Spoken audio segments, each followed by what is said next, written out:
And we are back ahead of the second game in our second series as Gambit deliver in the first. The panel had the draft relatively even before that one, but KheZu never able to get that strat online. Turning back here to Kyle and Lizard. Guys, did it all boil down to the mid lane? Because that Bryle Medusa just looked like he never got into the game. I don't think so. I don't think it's only the mid lane. Okay. I think definitely Medusa's lane wasn't really easy. But it's a Medusa. You're supposed to have kind of a rough start and then you recover in the jungle. Okay. What the rest of your team is doing is also usually very important in this game. And I think one big problem for them was there's no initiation. You have StarLadder on the offlane that's going for Vlads into BKB. But you're literally going for this StarLadder plus Nyx combo that's going to allow you to push through the mid game. They have to be the ones that jump on top of the Arc Warden. That hero is squishy. Yeah. It's easy to kill, but you need to get on top of it. You got to buy like the drums, right? You got to get the item that allows you to just run at the enemies from jump. And Lifestealer has a sick game, but Skiter ends like 5th, 6th in net worth. It's one of the downsides of the heroes that if you aren't finding kills at a certain point, you're falling off. And yeah, Bryle just got bodied by Arc Warden. I did not expect the match to go that well. Arc Warden is actually really good versus Duza overall. So that's also. I just don't think any of us, particularly talking about Bryle as being a guy that pretty consistently looks like a high-level technical player, it's rare to see him just get roundly outlaned like that. And I think, you know, MVP-wise, as we're talking about this, it's just got to be Dream. And that to me is the story of the game for Gambit, that we've been talking so much about GPK in this young season. It's Dream that takes the win condition hero in the mid lane and absolutely delivers. Yeah, he played really well. Like, solo killed him, I believe, in the laning stage. Overall, had a really good CS advantage. But the thing about Arc Warden is, it's not only a hero that's strong in the laning stage versus Medusa. Later on, he went for 4 raid bans into Maelstrom, into Pike. When you have that range advantage versus her, it's so strong. Yeah. Also, double Purge. What's the name of his first spell? Flux. Flux, yeah. Double Flux on Medusa really hurts her. Yeah, you've seen, I think, Kyle, your point about initiation is really borne out in a lot of these fights, and it's not just that you have no way to start the team fight yourself, it's that you have no way to get the life stealer in a lot of these fights. In addition, you're playing against a completely uncountered Darkseer. Anyone that gets surged is invulnerable. They run away. There's nothing you're going to be able to do to stop them. And the counter initiation, the fact that you have a hero that can buy Greaves or Pipe or whatever you need and the other team doesn't, is a big disadvantage for KheZu. Alan, you talked about this clockwork, about XS Vampire and how skilled individual this guy is. On this clockwork, I'd say, yeah, I completely agree with this. I'm down with that too. MV completely P-man. He was doing so well, and he was doing so much also because of the Darkseer. There was that one team fight around the tier 2 on the mid lane. He gets surged, he cogs one target, and the whole team, the whole enemy team, he pushes into his teammates, and they just wipe them. Just a really good performance by them, also enabled by Shachlo, who's just one of the better Darkseer players in the CIS. And it's been the case for a long time, and it's really flown under the radar consistently. It's a hero that Nigma really liked to use, but that's a perfect example, by the way, of the sort of hero Gambit need to be better at utilizing to win games.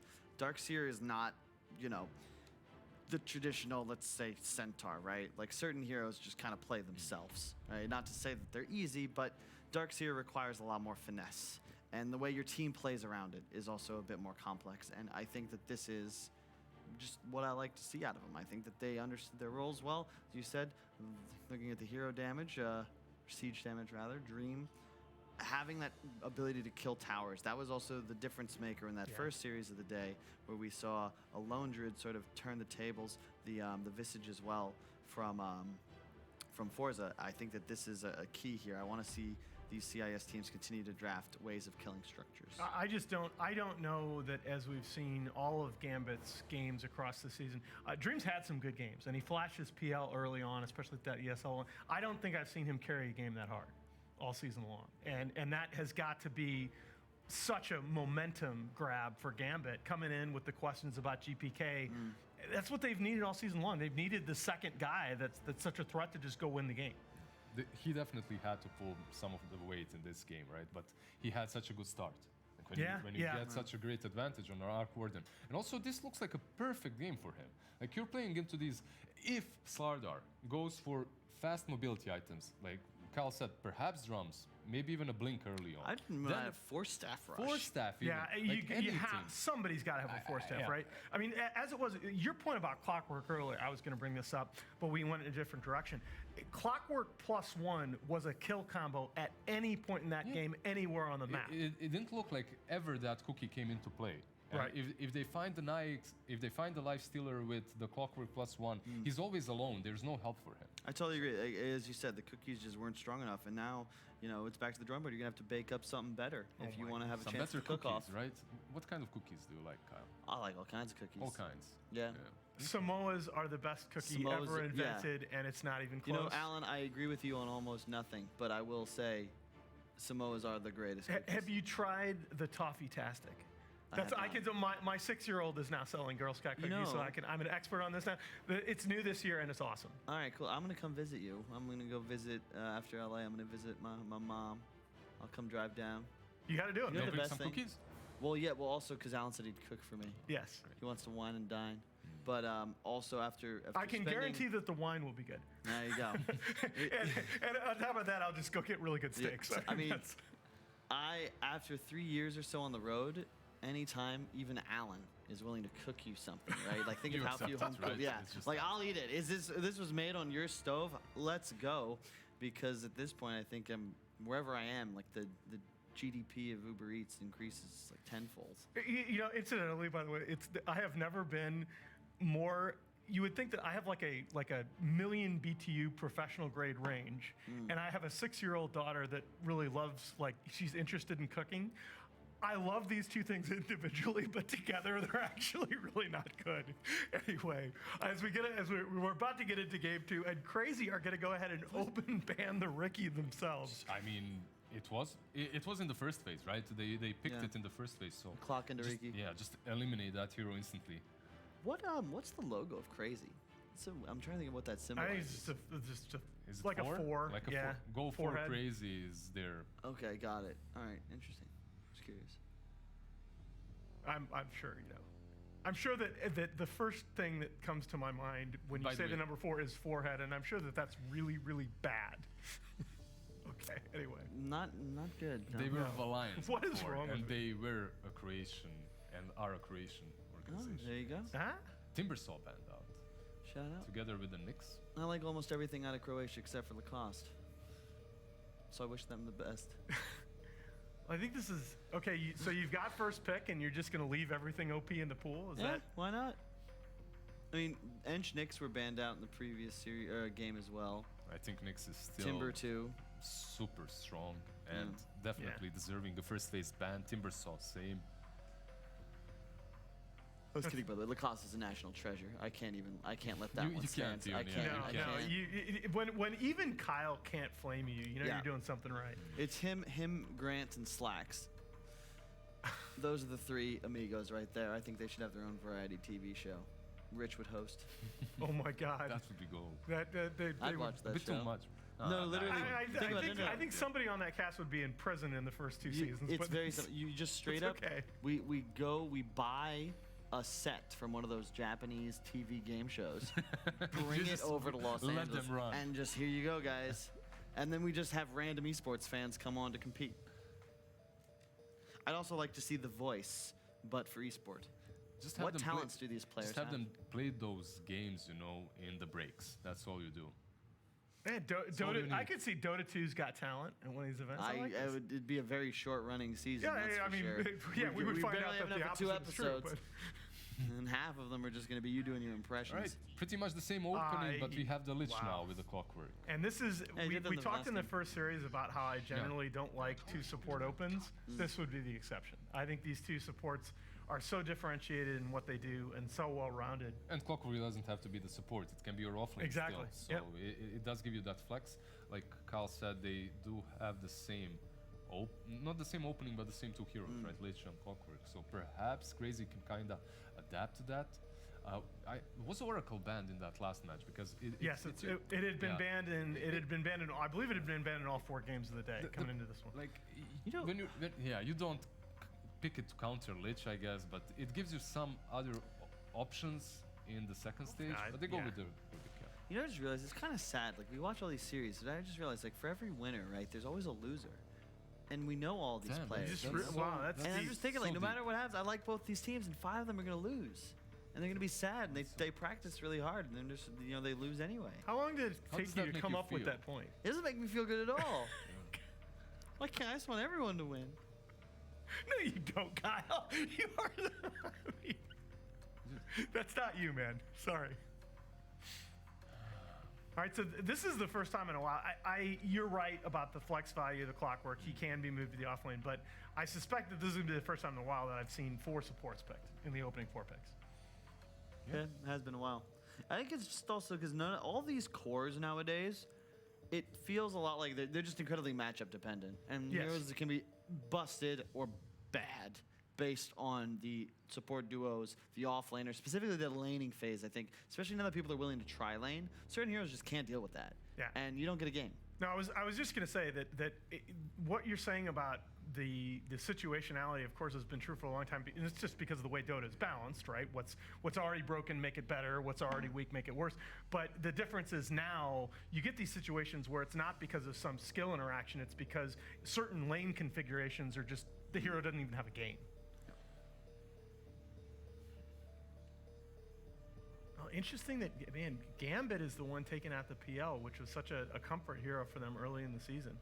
And this is the first, I think this is the first or maybe second Morphling ban. It's one of the heroes that's really good versus Clockwork as well. At any given point in the game, you have that doppelgang to just get rid of the cogs and run away. So also you have all these illusions. Clockwork kind of feels bad versus him. So could be the reason. Morphling banned out by KheZu though. Yeah, they're just getting rid of these carries that they find super difficult to deal with. Void as well here. Maybe what was Void being picked up against constantly? The Well, I mean, Lifestealer, but And Lifestealer was beating anything. True. pretty much anything, but Raid King Void can be considered decent because you do have that chrono, and if you have good setup with it, and you do have That's chrono plus of course, Yeah. the Snapfire. Yeah, I was thinking, I'm going the wrong direction. It's actually Void Snapfire is still kind of busted. It's just so much damage. I think Void Snapfire is not the only such combo that I argue is busted. But What would you argue? I think that there are a lot of, that's part of the reason that the ult damage, even after the nerf, is so substantial, particularly when you put it together with the wave clip from the first 2 skills, that she can just be a part of so many Ember kill Spirit. combos. Andrew, what do you think about Ember here, Alan? Do you like this pick? I think it's very, very, there's still a lot of heroes that have roots. And, It's just very vulnerable to counterpicking right and would you play December Spirit mid lane or safe lane? Are you taking over as the host? Is that? I like this. I'm down with this. Oh yeah, it's high reach Nerds. against the 2 supports. They don't really have any protection for it. Good synergy with the Lich. Now, if you don't have any sort of offensive purge, the double shields are going to be real punishing. Yeah, double shield I like how with you the Ember. didn't notice. They started laughing. Oh, I know. You're just answering the I question. couldn't keep it in.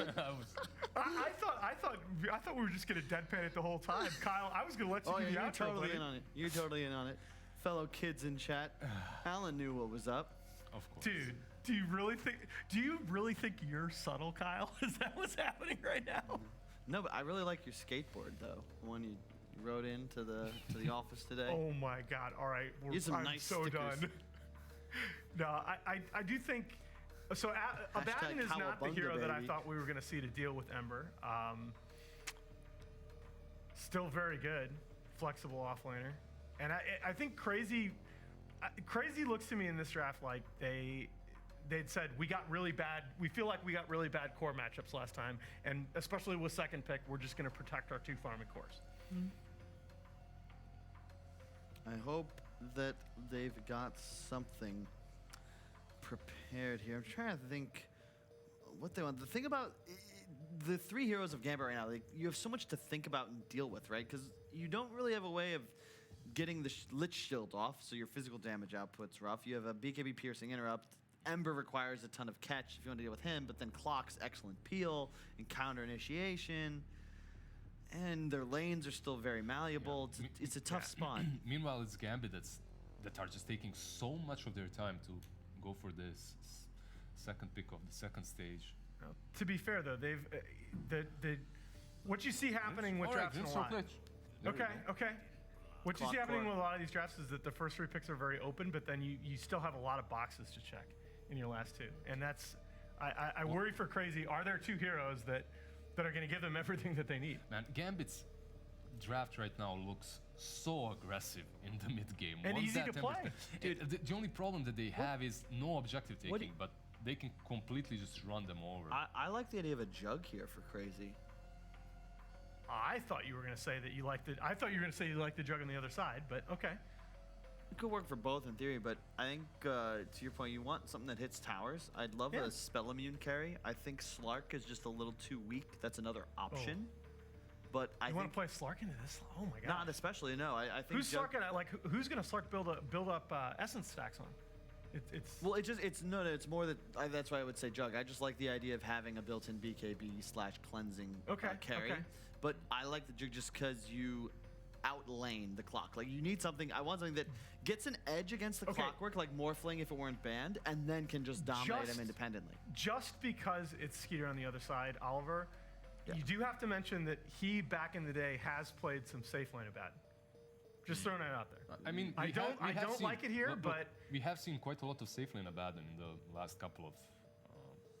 And he was on that train before just about anybody else that I've seen. Yeah, it's not that horrible if you want this strong hero that's gonna stop this aggression in the mid game, but they go for Slark instead. I like Kyle's point about the cleanse, but who does? Yeah. You don't have the big beefy hero that Slark is going to be able to just build up stacks. To me, it's like they understand the concept that they needed, right? The issue I have is that Slark is like way more about the late game, where their problem is going to be in the mid game. I would have preferred a carry that represents that.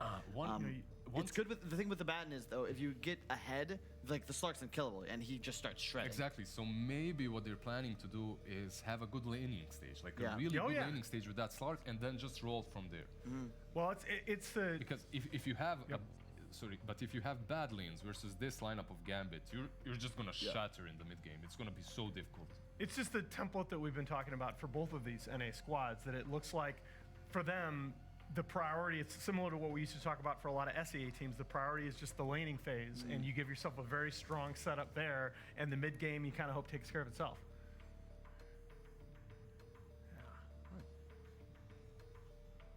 That's tough. So I guess you just have a lot. It feels like there are a lot of heroes that could work for Gambit in this slot, and I'm not sure that there are nearly as many that work for KheZu. Yeah, because Gambit is very flexible with the way they lane. Ember Spirit can be your side laners as well. Okay, he doesn't necessarily have to go mid. And now with the SF picked up, they're probably going to switch something. SF into clock. It's a great matchup middle, but this is such a squishy lineup. This is my concern with KheZu. Aren't you just side laning Ember and picking something else? Absolutely. Yeah. Probably. You just lane counter the SF, and once again, Bryle just doesn't have a match. The only problem is then you're picking Ember into Abaddon plus Snapfire or Abaddon plus Rubik, and that also isn't super easy. But you can just tri-lane and have your clock play on an island. That's what we talked about and discussed before. Clockwork can stay alone solo, and then that tri-lane would be really strong. The only problem with that tri-lane is you have these 2 supports that come online super hard with level 6, and that would be delayed. Yeah, that's a good point. I think you're still right, though. I don't want an Ember against an SF mid really ever. And to your point, I think shutting down Bryle, if he has a weakness as a mid player, I would say it's his laning phase, specifically when he's in disadvantageous matchups. You look at players like Sumail, like Ori, they almost always find a way to recover. He hasn't had that same power, and I don't know about that one. I mean, it's very team specific. Right? This is very few other teams do this, but it's a huge comfort hero for Dream. Absolutely loves it. GPK is almost the inverse of the point that you were just making about Bryle. He is very good on his signature heroes like the Ember Spirit in the mid lane, playing in these disadvantageous lineups. I do think on paper this Gambit draft is at a disadvantage, but the way they play these heroes... Yep, I don't actually think I agree, just because I feel like they have the tools to get aggressive. And you look at this draft, they really don't have an Ember counter at all. Yep. They don't have the ability to kill the Ember Spirit, and I think that the Naga is also by far the strongest hero in the late game. Song the Slark during his ultimate. You have a Grimstroke Lich combination. The clock can make plays. Whereas on the side of KheZu, it's just effectively win your lanes and then like just keep winning the game with an SF Slark combination. It's very difficult to execute. It's going to be difficult to take objectives even if they start winning lanes. You're never going to have an initiation advantage. Your two supports are both kind of fulfilling the same role in your draft, and your offlaner's in a bad one. I'm hearing that our panel is leaning toward a 2-0, but will we get to see a second Game 3 of the day? To answer that question, here are Toby 1 and Winner. I do like how Alan brings the question to this table. To this table, Winter. Easy game This for... part of the table. Easy game for Dyer, don't worry. Easy game for Dyer? You think KheZu's actually got this one? Why? Because the panels seem to be more down the lines of like, my God, like they have to win their lanes, the whole thing. Like Gambit have to defend, kind of thing, and they can do it. They'll never get initiation onto Gambit properly. KheZu. So like, what do you see as the strengths here of KheZu's? I think they have good heroes to deal with the overall last pick, the Naga. SF is pretty good against Naga overall throughout the early to mid stages because you can clear the illusions quickly. Yeah. And I think if they do well, like if they do well in their lanes, they can actually snowball and push and take towers because they have Abaddon. Abaddon kills your towers quickly with the passive. So I think that's a pretty straightforward game plan for them, and I can see them winning their lanes. Okay. How do you see the mid lane going down? It's like now we've got SF versus Ember. Should like win the lane no matter who he's laning against, the Naga or the Ember. Doesn't matter who. Oh, so you're trying to say the last game you said that Medusa is going to farm 50-50 against Arc Warden, but look what happened. Oh, look how smart you are, Winter. You have seen through me. I am like a sheet of glass to you. But I also like this game around. I think I like KheZu's rotations a lot better. Grimstroke as well as Lich don't rotate off the lanes anywhere near as well, and this is a 3-position clockwork. This isn't a support clockwork looking to zone out the lanes. So that's why I'm interested to see like how well Gambit are able to like give the early game start to GPK. Like, do they rotate anyone? Is there actually any point to rotate anyone? When talking GPK? about the clockwork, I think he's going to be the one rotating. I think recently you think so? a lot of just leave Vexus Vampire on the offlane. I think early rotation, yes, but later stages when the clock has levels, he's going to be looking to move around. Not sure if you notice a lot of the teams that are starting to play like this recently, where they pick a cheap, how do I say, cheap offlaner, offlaner that doesn't need as much resources. You know, so you can move when you get levels, you can move around. Like Pango would be like an excellent example for that. So you have a low cooldown spell, so you can always fight, and you don't really need a lot of farm on the hero to be effective. Like Clockwork sort of fits that criteria. There's been a lot of talk where the game is so quick right now because of the neutral items. Certain heroes at certain points, if you get lucky, you get a very useful item. You have a very, very strong timing during that stage. And same for like heroes like Clockwork or Pango, you get some useful neutral items. Say I can't remember the name of the armor item. It gives you 5 armor, so it actually makes the hero so much stronger. The Dragon Scale. Right? Yes, Dragon Scale. Thank you, Toby. Thank you. I'm here for you. Thank you for being here for me, unlike some LD friend which left me here. Sad. Too soon. At least give us some time to simmer. I do like this camera shot they keep doing around the mid. It's like, welcome to the mid matchup. Like, this is how we start the game every time. It's teaching you how to block the creeps. Oh, wait, normally they have, like, the perspective that looks over the top, so you see, like, who's got the high ground, who's got the low ground. Oh, Star Wars. Oh, my God. It's not just Star Wars, all right? Like it was before that time. Just because that was one of the most cringiest scenes, I was like, hey, you know, this huge fight that we had over molten lava while everything's flipping on around us, and we're just keeping our perfect footwork and positioning absolutely perfect. I got the high ground, it's over.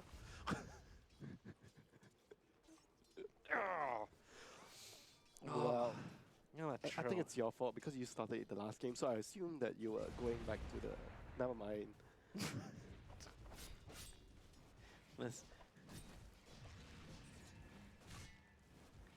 Only asses assume.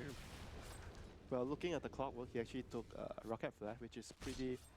I think it's a pretty good idea for the laning phase, because when you have this kind of matchup where you can't trade against a Slug, so what you want to do is you want to push the wave. So Grimstroke took the Stroke of Fate, he uses his spell and the Rocket, so the wave is always pushing and you have more creeps than the Slug, so the Slug can't really hit you, so the Clockwork can actually farm quite comfortably in the lane. Small things, but matters a lot in the laning phase. AUI is trying to be a bit of a fool with the creep skipping. The snap fire, trying to make sure that the equilibrium doesn't swing the other way, even if they do push in underneath the tower. That he's basically trying to keep the Grimstroke busy so he gets a good lane for the slug, because the slug doesn't need help from the Snapfire a lot, because he has a good lane matchup against the Clockwork. It's melee hero. But when your carry is laning against a range hero, and he can't really trade effectively, you probably want the support in the lane most of the time to help you hit the range hero. Bra's going to deny that range creep. He's been working so hard, GPK, to try and get it, but he went for the Arcane Rune in the bottom and almost lost his courier. Oh my god, look at his, what, 4 CS to 13. Yeah, okay. it's not great, man. It's not great. I mean, it's a hard lane. Okay, fine. It's a hard lane. It definitely feels and looks rough. I mean, you're a melee hero against Shadow Fiend, so what do you expect? What's your upside is the fact that Deucer is still getting a lot of farm down on bottom lane. What? And Deucer? Not Deucer, the Naga, the other From the last game? the other fish people. just I'm living in the past, man. Like, it was a good time. You know, back when joined Dota. Wait, no, it wasn't a good time. What? Are you having a good time now? I'm having a great time. Thank you very much. Salvage. Yes. Anyway, still no first blood 3 minutes into the game, but First blood will happen. Let's see. Let's make a prediction. At the top lane. I don't think first blood will happen in the bot lane. I think first blood's going to happen in mid lane to Razors.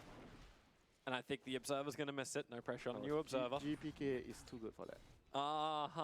He will not die. He will just have a hard time getting CS, but he will not die. The first level 3 Razors will appear over on Bryle. I will get and you then he's going to go boom, boom, boom. I will get you dinner if the first blood happens mid lane. Wonderful. I'm fairly certain StarLadder provides all of our food, but I'm very thankful anyway, Winter, for this very mediocre bet that you put down.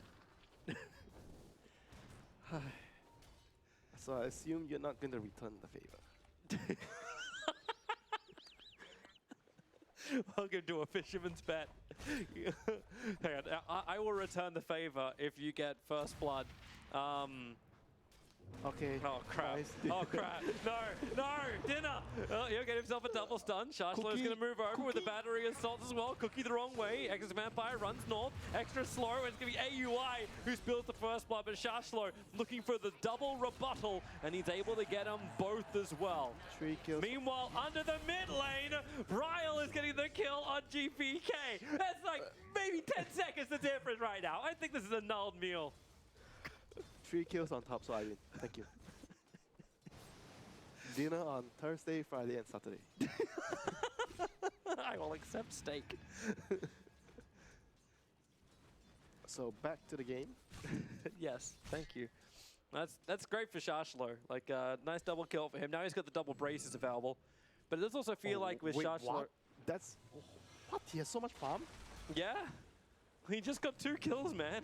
He's the #1 net worth in the field at 2.3k.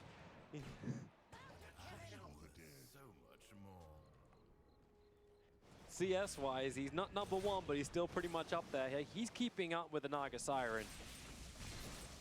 Keeping up with the Naga Siren? Excuse me? But now we're going to put his life to the test. As XS Vampire looking for the extra stun. Skiter got to jump himself away. XS Vampire now has to change targets over towards AUI. Able to get the first slow, so the battery assault goes to work. Cogs are also available. Skitter's already salving up to try and stay involved in this fight. Man, AUI is so low. Wait, I thought he had Cogs? He did have Cogs. And he had mana for Cogs. I think he just thought that he didn't need to use it, because he didn't want to block himself. Slug was coming over. Yeah, maybe he was worried you'd push him away, like he wasn't on the exact position. Not a big deal. So the catapult wave is here, and SF is going to kill the mid catapult. Not much happening. Ember's having a really rough time, not level 6 No, last say my most hated phrase, Winter. Top lane, Shachlo going after it. Whenever you say there's not much happening, there's a lot happening. Just looking for the Ink Swell stun, but Shachlo with 3 points in battery assault does so much work. Not much happening, 30 seconds ago. Okay. Well, FNG cops 3 raises to the face, and he'll die underneath this tier 1 tower in mid. Also, this is what you meant 5 minutes ago when you said the Ember is going to die to the tree raises. So it's actually the Lich. Hey, Ember did die to the 3 races underneath the Team 1 tower, and that was 3 minutes ago as well. You try and fool with my history. So Naga is still... Bryle, he's rotating in. Naga's still He's got coming Nimbus Rune. Raise 1, raise 2, and Dream for it. Okay, never mind farming well. She's dead. The SF getting some really good momentum now. 50 CS on the board. He's now #1 net worth, 3.2k. That was a really good rotation. He was also giving his support levels in middle lane. And right now he can just, he doesn't waste any time because he can farm the jungle of the enemy team and stay around this area. So at this point, the Naga doesn't really want to TP bot because he doesn't have Song. So he's probably going to have to go the other side. He's still going to TP bot. Okay, 1 creep away from Song. But he probably won't be able to save it. He's going to have to use it soon. KheZu just runs straight at him. He's holding his point and borrowed time at the moment, but Clockwork. Song and the Sirens coming in. Double TPs are arriving. Shachlow's the first one.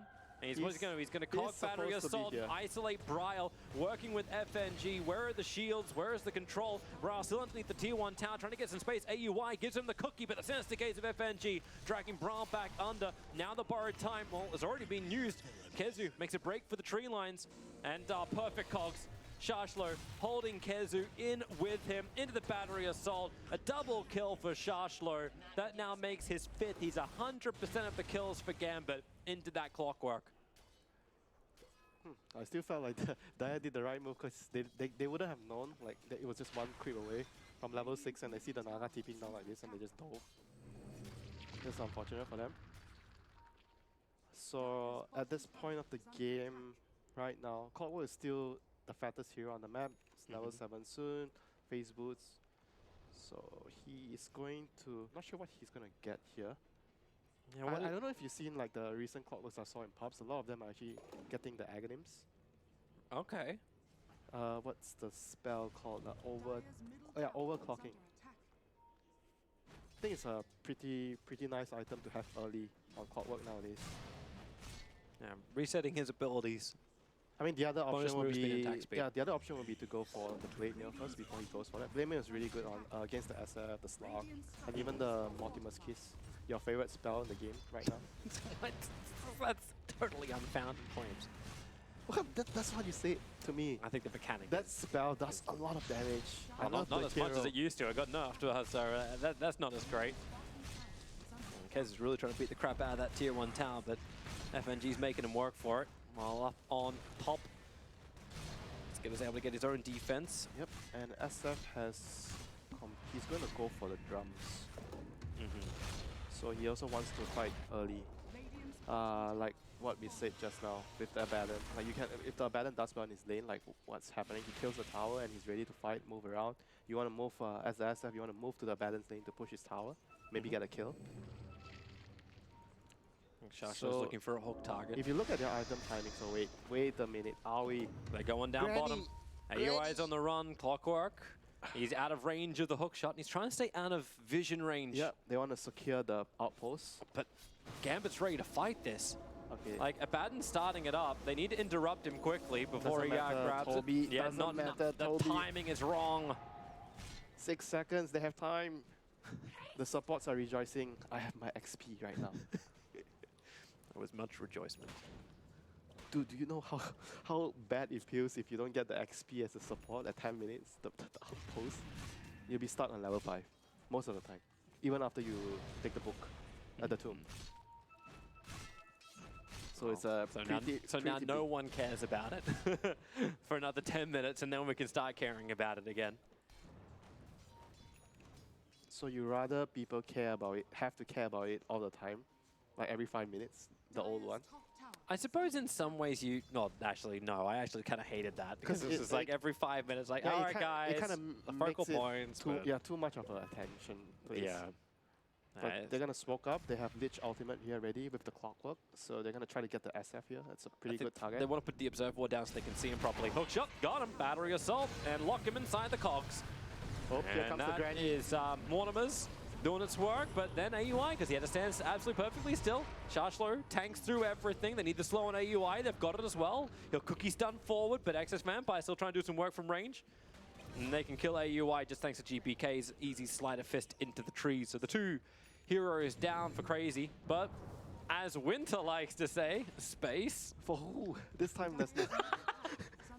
For Slark, I guess. Yeah, but Slug. I He's don't know working if- on his diffusal. I don't know if Slug is like the win condition here. Feels more like the SF. Well, Abaddon has managed to at least finish up a Vlad, so with the space he got up on top, that's where the money went for KheZu. Yeah, so they actually have quite a few items arriving right now. The Vlads, the drums, that is almost completed. So Slug is gonna, I mean, whatever, Slug has still some ways to go before he gets diffuser, but the Abaddon and SF can start to play together and fight with the drums and the Vlads. They are very, very strong right now. I like how a level 7 Rubik is going toe-to-toe with a level 10 Ember Spirit as he tries to deny the Invis rune. That's not going to happen. But he's been battery assaulting him and searing chaining the Ember Spirit, tanking through most of the Sleight of Fist damage. He fears no one, Toby. Well, it's Moon. Like that's his mentality, right? Do you not remember when I was the OG player? Nope. Would you remind me? I don't know. I think it was a major occasion. So they're going to move bot on the Gambit supports. They're going to try to secure the bottom. They've got a really tier great one. observer ward. They know that Moon's inside the tree line, and that's exactly where the illusions are sent from Dream. Moon tries to outrun this, but the Riptide's already dropped him down pretty low, and it will drop him down the rest of the way. This is Okay, just great so- vision game again from Gambit. They just see so much, but it's not for the want of trying. Like KheZu's trying to de-ward as much as they can. Yeah, so they have the TPs on the other heroes if they want to move forward to defend the tower, but Gambit decides to aggressively walk into the jungle to look for. They are really looking to shut down this slot, you know, constantly chasing him out of the lane, hunting him, pressuring him, and Naga's just doing what Naga does, cutting all the creep waves, farming the jungle, farming the lanes, and the rest of his team is just being the hunters, you know, chasing down the enemy heroes. Well, it feels like crazy. Like they need that BKB on the SF before they're able to have this proper fight that they're looking for, but they still need to poke and prod. He's still quite strong right now, Toby, even without BKB, because of the support from Abaddon. I don't think he dies that easily, but I don't want to jinx him. But yeah. Careful on that one. You're in the castle seat now. yeah, but it's what I was talking about before, a few minutes ago, when they get the Vlads and the drums, they should be sticking together to get the towers. Don't think Radiant is strong enough to contest. They're doing it now. There's 5 heroes there, but That's close to denying the tower. Naga continues to take the farm on the bottom lane. The Ember is taking the tier 1 tower up on top. That Very was- difficult to kill him as well because he's got an Invis rune. That was a perfect Never time, mind. Toby, to say space for Naga. Oh, sorry. After all we've been through the last game. How do you not learn by now? Don't worry, I'll give you one more game. Will you? I don't know. That's up to like that's up to KheZu if they win this one. This is my last series of the day that I get to cast. Then we upgrade me into Owen. And KheZu's defending the mid lane as valiantly as he possibly can. Yep, so he's still going towards the team items, the pipe, which is going to be great against the Ember, the Lich, Grimstroke combination. So this is going to be the next power spike that KheZu is going to have when they get this item. Probably another few minutes, maybe around minute 20. So we're going to see, I think, a few more minutes of farming. Your favorite thing to do in Dota? I love it. I hate it. Especially when Oh, SF, says the I'm already person who out. likes to wave clear with Jakiro, farming creeps. I'm sorry. You've never played Dota with me. You don't know. Well, I know you like to play Jakiro. Clearing ways with one red techies, man. Now that's a beautiful thing. Oh, look who they found. Oh, they found Dream. And the Fuser Blade going to work. He'll break free with the Mana Star pretty quickly, trying to juke it around the tree lines. AUI will come over, misses the slow, but Shachlo hook shots forward, catching out MoonMeander, pick him up and throw him back, gets the extra stun. No, it wasn't in range of FNG, and now the Cogs catching out 2, working with Chain Frost. The Prowler soaked up most of it, but now 2 heroes already dead for KheZu, and they will just keep moving forward, Gambit. Chalk up another one as Bryle falls. What happened to finishing the pipe and the BKB? That's a very good question. It wasn't done. I think it was fine if they pushed the tower earlier without the pipe and BKB, but right now if they are invading the jungle and looking to play, I mean, I could understand that they had a vision, they saw them, but the SF, he was coming from the mid lane and his team was already trying to start the fight with the slug and the This is confident from Moon. He just ran He fears directly no one. in. Well, he should fear everyone. There's a lot of damage and control against this. Never mind. There's a Crystallis on the Ember Spirit. Like, he is most definitely ready to fight you. Dire's middle tower has fallen. Okay, so back to farming since the plan failed. Dire's middle Plan tower B. is under attack. Yeah, contingency plan. You always want to have a backup plan. That's why the draft has to cover a lot of like bases, you know. You kind of want to have like, I think at the highest level of Dota, you want to have drafts that give you a lot more options rather than, I mean, sometimes teams do like Hail Mary drafts Radiant's once in a bottom while tower to catch out is under opponents, attack. or if you are the underdog and you know that if you take things normally, you probably won't be able to beat the stronger opponents, and that's when you do certain drafts that require you to play in a certain way. 5 int mid rush. I mean, not along those lines, but I'm sure you get the point. That was a legit game. That was actually a game. Who was that? Was Your MTW had to do that. And that's when we kept What, using 10 time ratings. 10 years ago. That was, well, no, because Dota 2 didn't exist 10 years ago. Okay. Math fail. No. So 9 years ago. Bottom tower is under Pretty sure it was 9 years ago. MTW. Yeah, MTW was about 7 years ago.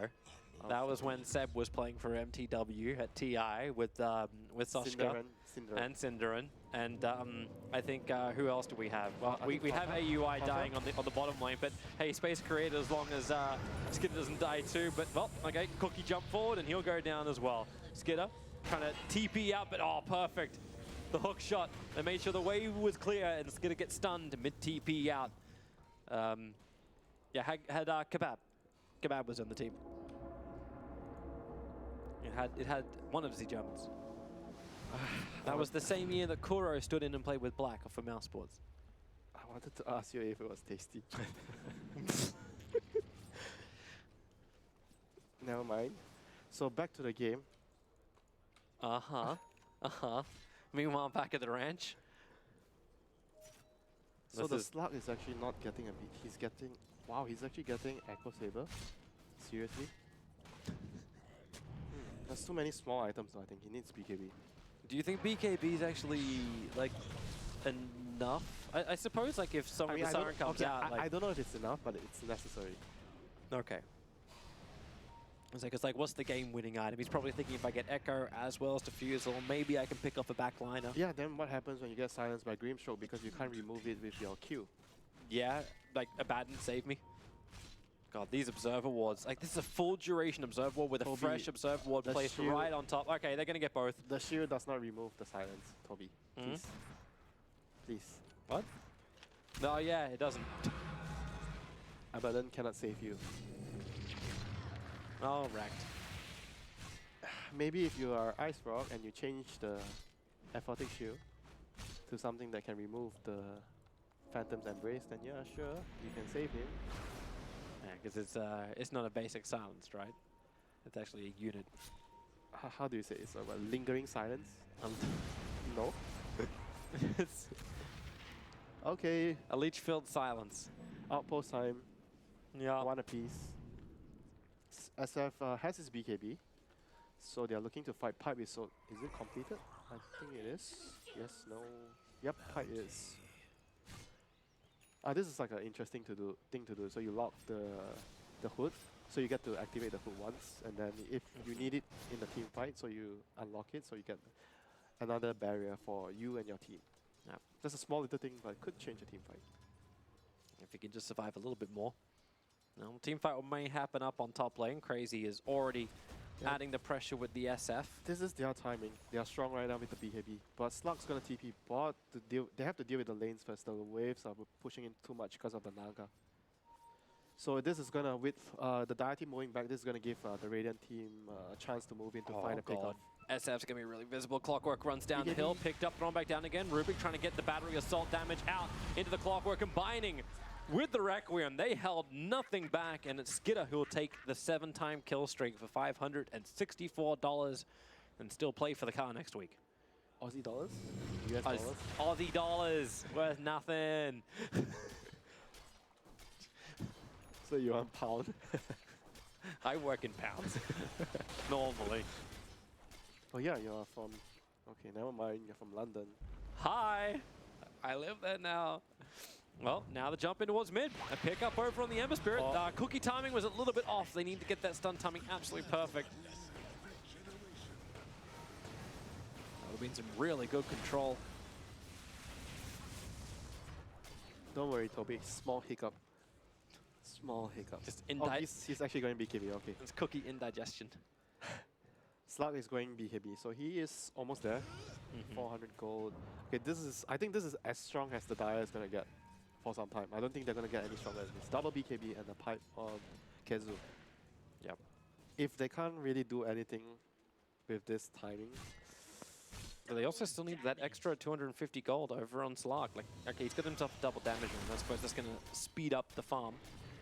If he takes the Ancients, he'll then have the money. But you see the smoke gank. Gambit putting down their own observers and sentries, and now hook shot forward.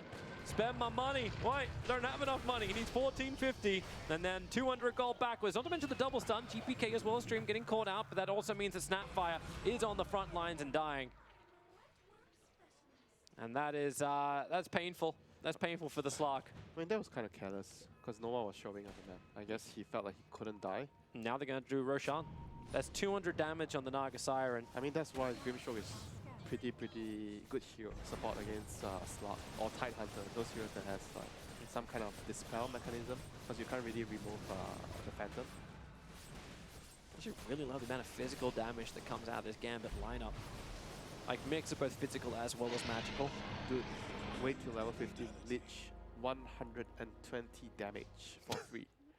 That's your physical damage. I remember somebody saying just before we started Khezcute today that if you're level 15 as a support, the game is normally over. Half true, half false. Okay, half. I think half of the time is true. But sometimes the game goes long. Like the last game that was supposed to be, you know, the king versus the queen, Divine Rapiers, those kind of games. Yeah, doesn't help like when the queen drops the scepter. TP's coming out of the bottom lane. This is Excessive Vampire arriving. They also saw that Dire Observer Ward, the fresh one, get planted down by Crazy. They have the BKB on Skiter right now, so this is the time to go. If they can't win a fight right now, I'm not sure when they can win a fight anymore. Oh, they're going to move in. That Observer and Sentry sees so much they can hook shot. Oh! Timing was off. If he hit that, you would have got the Inkswell follow-up stun. Now he's going to cog block. Oh, the Slug is... And Slug just pounds himself straight in the middle of the fight, but they have to burn their way through the cogs. The BKB timing is there from the Slug. Pounces, where? What's going to be his target? Oh, the Soulbind and the Chain Frost, the double Chain Frost, holding them in position. You at least get Mortimer's Kids from downtown. So Dream is going to be dead. Dream, yeah, I'm looking. It's Dream. And now FNG will follow as well. Skiter claiming that double kill, and Crazy getting themselves finally the fight that they have been looking for. That's what I call looks undeceiving. It looked so good for Radiant. And yeah. Then the double Chain Frost, the double Soulbind, and then BKB. BKB 1 and 2. GG. Yeah. Both plans were activated. Hook shot forward.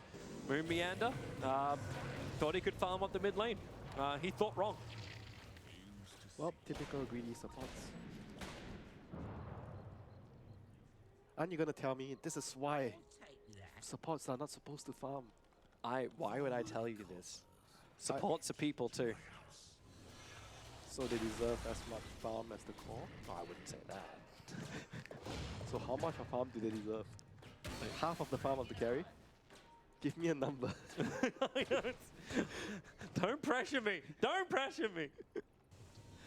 So they managed to win the fight with the double BKB.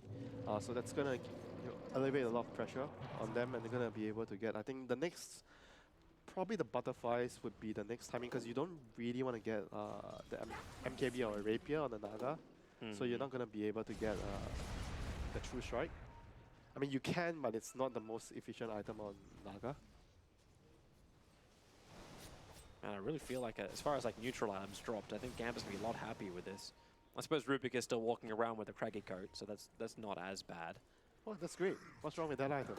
There's nothing wrong with that item, but I'm seeing Orbit Destructions and Telescopes dropping. Okay, now they've got an Orbit Destruction on both sides. Because he's slowing down his attack speed and he has the 60 damage talent, that's what you're saying? Yes, it is counterintuitive.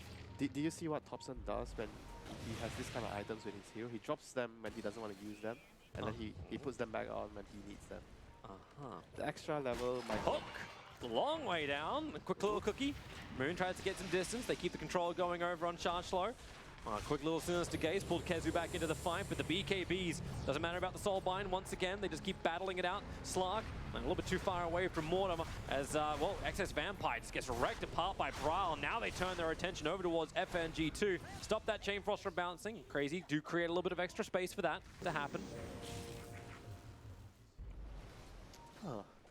KheZu is going for Solar Crest. I was actually thinking whether he should maybe try to go for the Radiance this game, because they are playing against the Naga. What I happened? mean, it's a pretty important time to make that decision though, because if he tries to go for the Solar, means he's probably never going to be able to scale.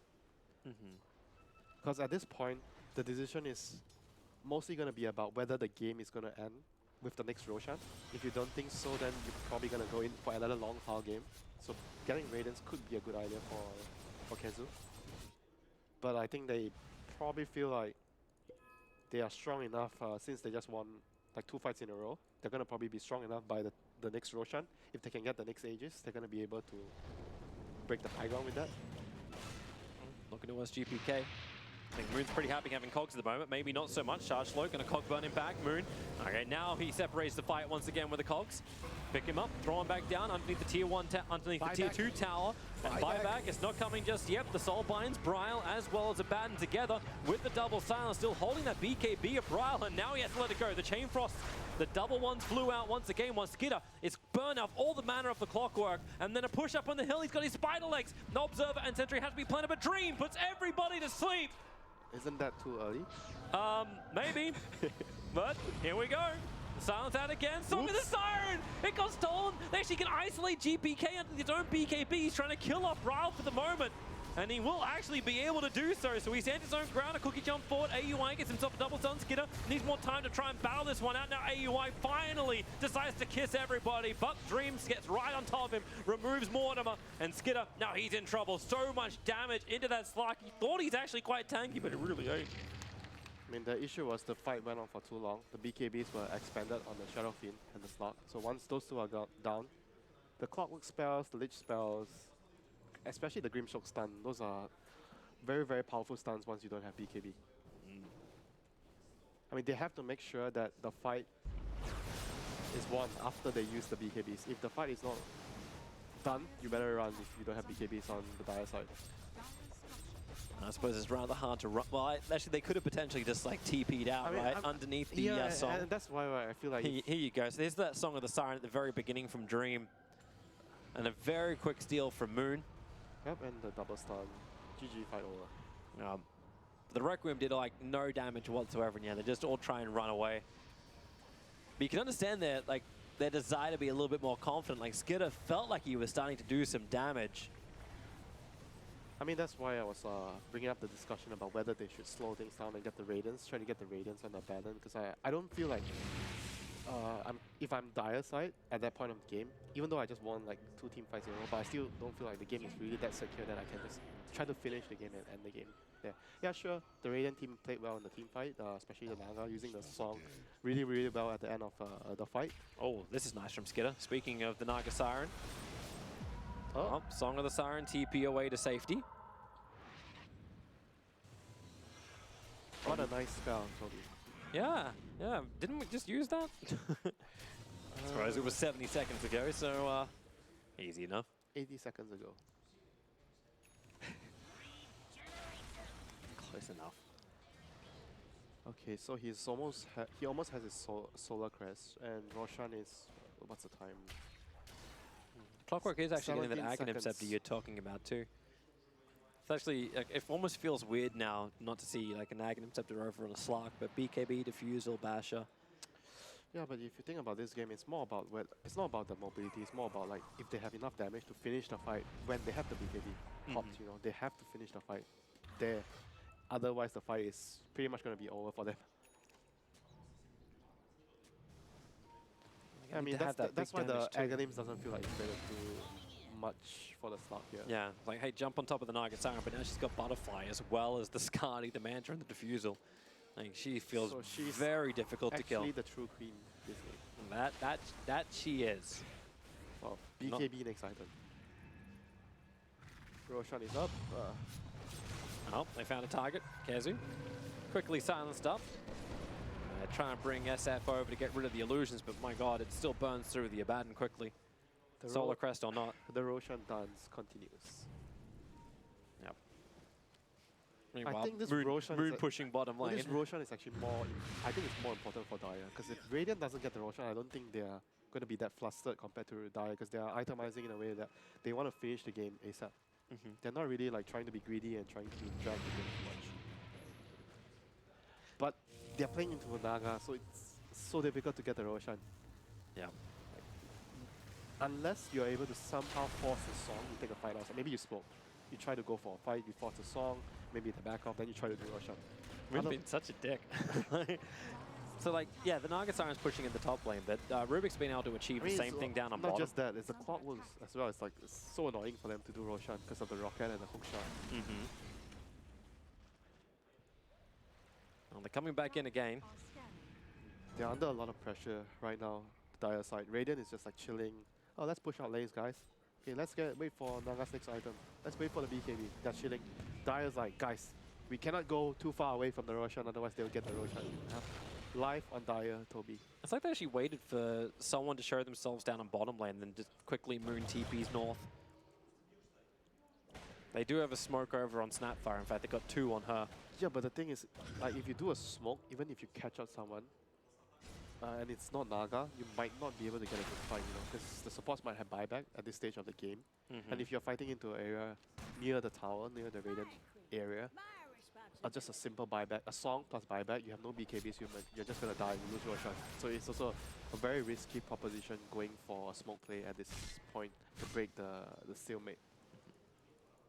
So I think both sides will end up just pushing on waves for another couple of minutes until a key item arrives. Let's see.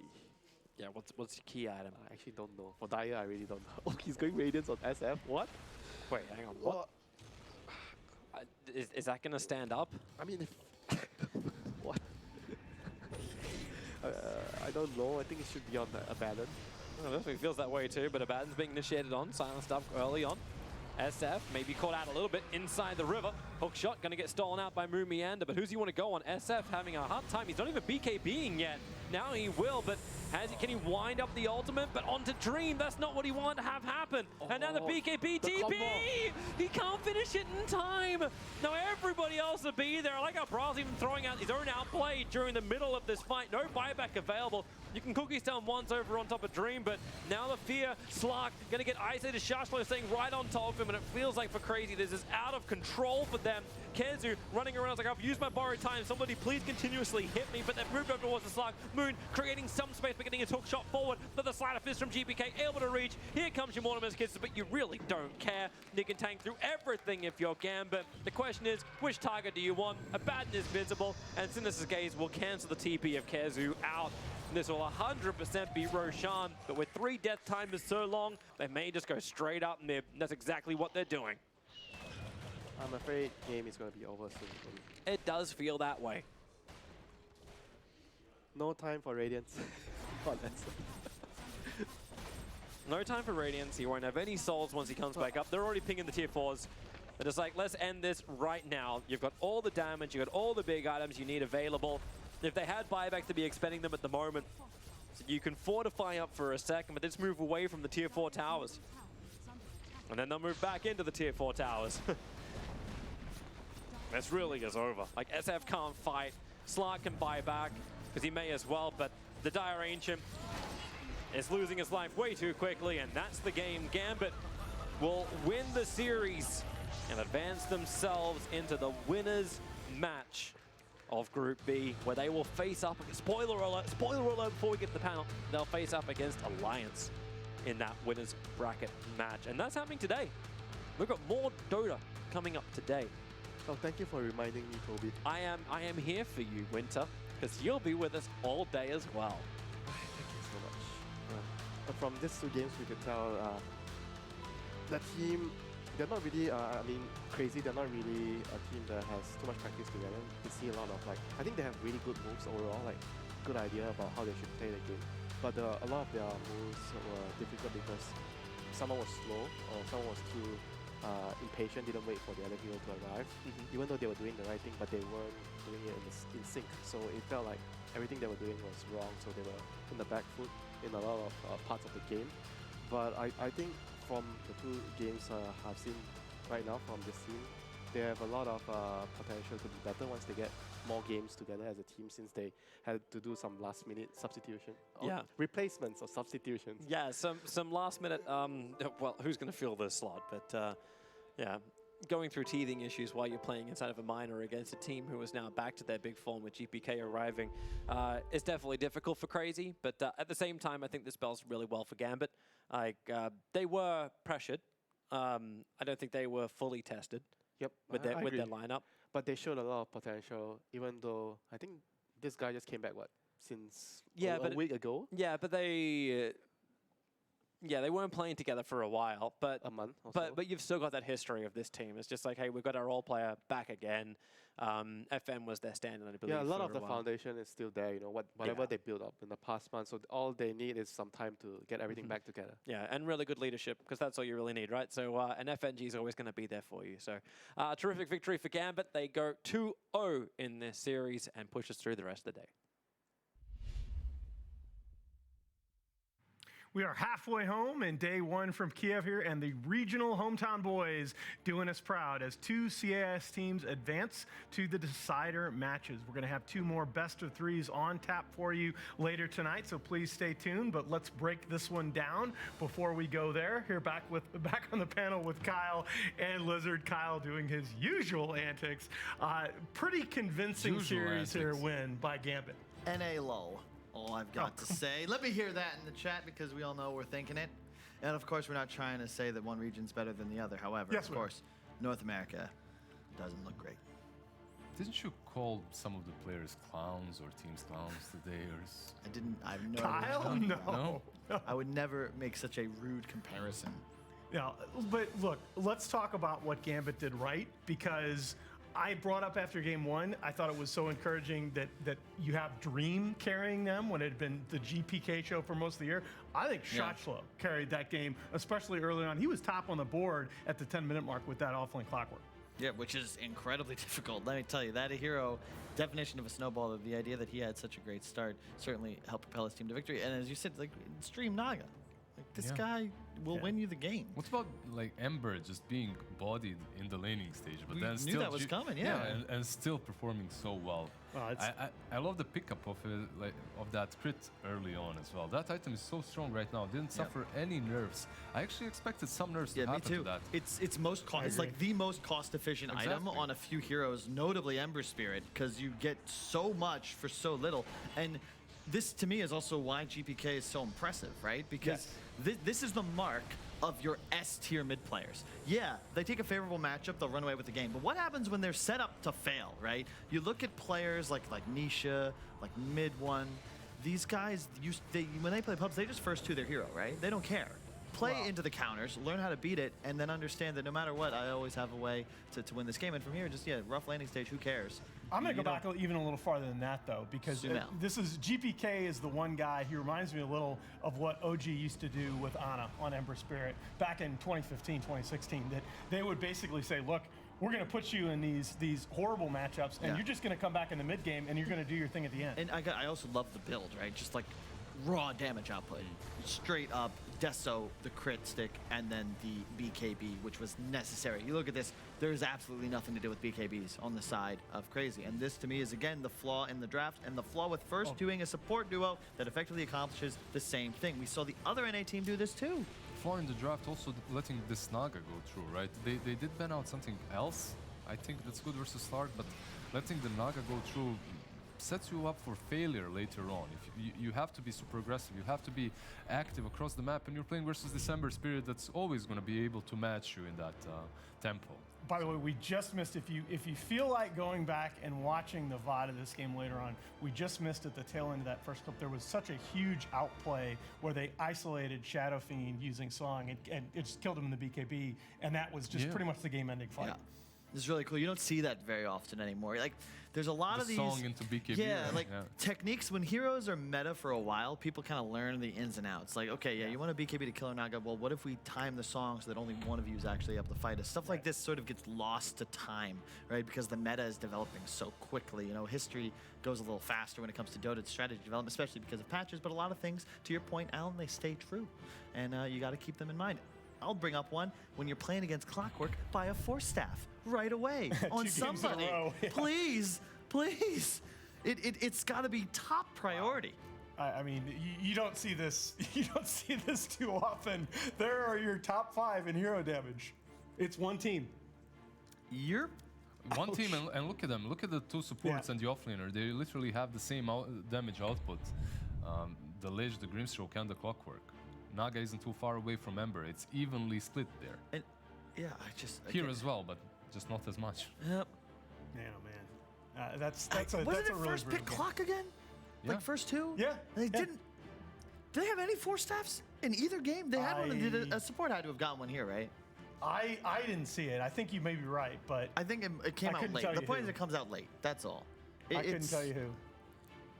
I still don't. I mean, I still don't know what the game plan is for the Slark in that game. As you just saw Oliver's face, Skeeter's face on that hero. What, like, how does Slark build up stacks in any fight? This is our concern, right? This is why I would have gone for something like a Juggernaut, because there isn't any true like hard save, and at least then you can, you have something to play with tempo. But to your point, once again, it's a lack of a natural playmaker and lack of tower pressure, and it just doesn't work. What build did Bryle go with the spellcasting build, or did you go right click? I'm testing here. Yeah, I don't know. I was paying.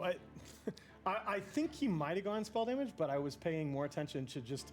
I was sitting and watching a game with Gambit's analyst coach, and it was they were basically like, look, this Naga gets their 3rd item and it's GG. Yeah. And we were just so focused on that the whole time. And they did manage to kill him a couple of times. Like he did die a couple of times in that Naga, especially around that outpost in the Radiant jungle when they caught him. They just deleted him so easily, but it's only one team fight. Yeah, and it also does feel like I guess that's I'm trying to spin something positive out of this for KheZu because good. obviously Business Associates had that game 1 earlier. They did some things right in games 2 and 3, but it's is there a positive you can take out of this series for KheZu? I think they had a much more difficult of an opponent, I Okay, think, than fair Business enough. Associates did. I think Gambit is a scale better than forZe. I really do think so. I mean, think forZe- half a tier at most. Yeah. No, I will hard disagree with that just because Really, I'd could say you a tier. elaborate? I'd say a tier. if GPK and if Dream and Shachlo are going to play like this, I do think Gambit gets elevated, I hear even that. relative to what we talked about earlier in the season. Okay. I mean, how many times are you going to see with this squad? How many times are you going to see Shachlo out and out win an early game? No, it's a very good point. I think if you want to elaborate on that at all, Lizard, I would Kyle, think- you really? What? You've What am been I trying doing? so hard. I'm not You're trying anything. So hard. Do you want to switch seats, perhaps? It's very sweet though. We He could really actually. does Let's try that. Here, Alan, switch seats with me. No. Yeah. Come here. No, Kyle. Let's give it No. a shot. Let's switch it up. Come on. No, Get over here. I'm going to execute my power as a host, and I'm going to kick your damn ass off my panel. All right, we got 2 more best of 3s on tap at come the end of here. the You can day. sit next. Let's Wait. throw it to a break, and we will see. We have to go to a break. Why are we going to a break? We were Because just getting great started. series. Oh my God. I know.